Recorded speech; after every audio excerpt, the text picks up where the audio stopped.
ఓం విఘ్నేశ్వరాయ నమః. ఓం నమః శివాయ. ఓం నమో నారాయణాయ. కార్తీక పురాణము 9వ అధ్యాయము 9వ రోజు పారాయణము.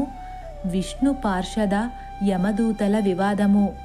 ఆ విధంగా అజామీలుని యమలోకానికి తీసుకొని పోవుటకు వచ్చిన యమదూతలతో విష్ణుదూతలు ఈ విధముగా పలుకుచున్నారు.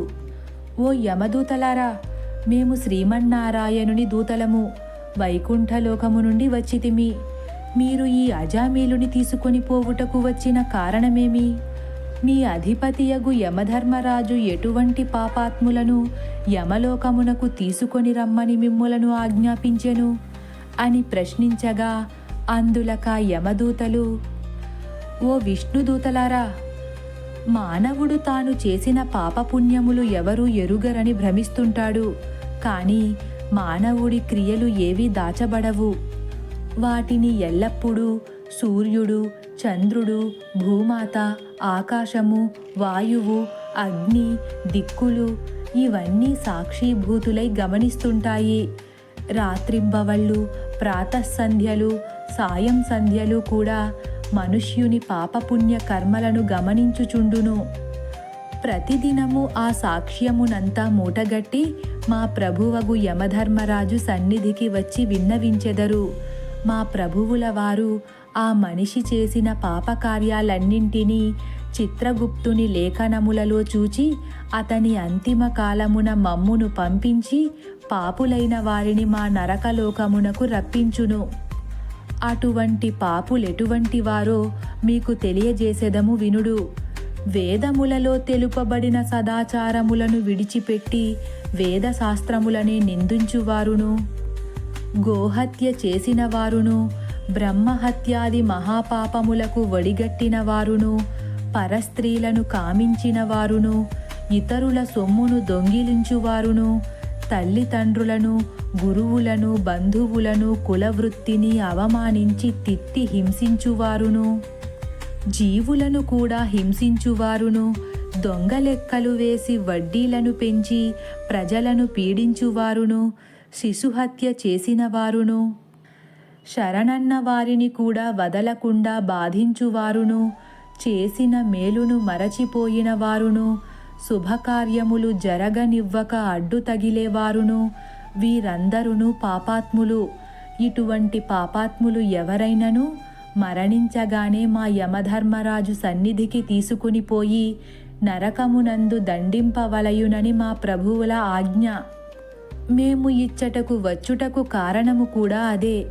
ఈ అజామీలుడు బ్రాహ్మణుడై పుట్టి కూడా సదాచారములను విడిచిపెట్టి దురాచారములకు వసుడై కులభ్రష్టుడై జీవహింసకు పాల్పడి చివరకు కామాంధుడై వావి వరసలు కూడా మరచిపోయిన పాపాత్ముడు.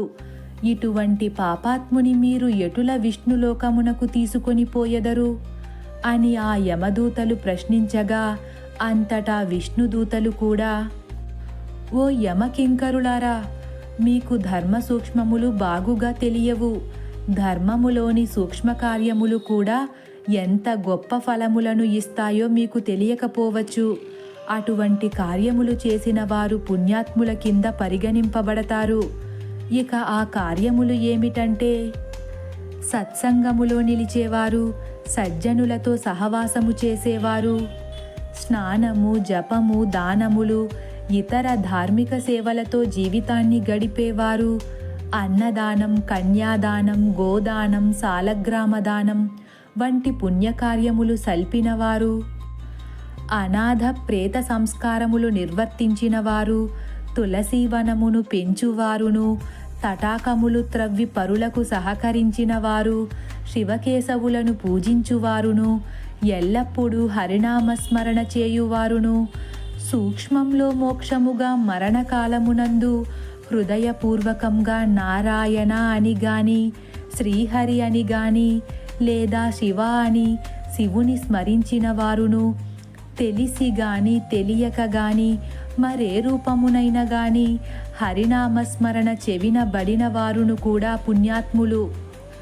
కనుక ఈ అజామీలుడు గడచిపోయిన తన జీవితంలో ఎటువంటి పాపకార్యములు చేసినను, పాపాత్ముడైనను, మరణము సమీపించు సమయమున నారాయణ అని స్మరించుచు చనిపోయెను కనుక మేము తప్పక వైకుంఠమునకు తీసుకొని పోయెదము అని పలికిరి. అంతటా ఆ అజామీలుడు ఆ విష్ణుదూతల యమదూతల సంభాషణను విని ఆశ్చర్యమునొంది, ఓ విష్ణుదూతలారా, నేను పుట్టినప్పటి నుండి ఈ క్షణం వరకు ఎన్నడూ శ్రీమన్నారాయణుని పూజ గాని వ్రతములు గాని చేసి ఎరుగనే, ధర్మ మార్గమును కూడా అనుసరించలేదే. నవమాసాలు మోసి అల్లారు ముద్దుగా పెంచిన తల్లిదండ్రులకు సైతం ఎన్నడూ ప్రణమిల్లలేదు. చివరకు వర్ణాశ్రమ ధర్మములను కూడా విడిచి కులభ్రష్టుడనై నీచకుల కాంతలతో సంసారం చేసి తిని, కేవలం నా కుమారుని అందున్న మమకారం చేతనే నారాయణ అని పిలిచినంత మాత్రమున నన్ను ఘోర నరక బాధల నుండి రక్షించి వైకుంఠమునకు తీసుకొని పోవుచున్నారా? ఆహా, నేను ఎంతటి అదృష్టవంతుడను! నా పూర్వజన్మ సుకృతమో లేక నా తల్లిదండ్రుల పుణ్యఫలమో నన్ను రక్షించినది అని పలుకుచూ సంతోషముగా విమానమెక్కి వైకుంఠమునకేగెను. కావున ఓ జనక మహారాజా, తెలిసి గాని తెలియక గాని నిప్పుని తాకిన ఎడల బొబ్బలెక్కి బాధను కలిగించునో, అదేవిధంగా తెలిసి గాని తెలియక గాని శ్రీహరిని స్మరించిన ఎడల సకల పాపములు నశించి మోక్షమును పొందెదరు. ఇది ముమ్మాటికి సత్యము. కార్తీక పురాణము 9వ అధ్యాయము 9వ రోజు పారాయణము సమాప్తము. సర్వం విష్ణార్పణం.